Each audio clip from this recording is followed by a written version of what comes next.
Forward to it, Todd. Thanks very much. Right. In the state legislature, a lawmaker wants to forbid drivers from holding a phone and talking while driving. Patsy Hazelwood of Chattanooga introduced that bill this week.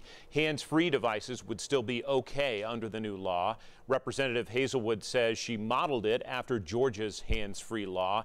It bans holding a phone while driving.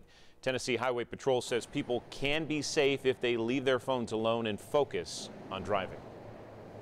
Many forms of distraction, and what we want to get to people is leave all that alone and just drive. If you need to make that call, pull over somewhere and make it.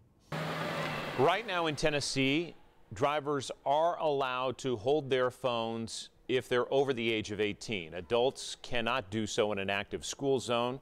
Coming up tonight at 6, we'll look at how troopers and other officers do enforce laws targeting cell phones.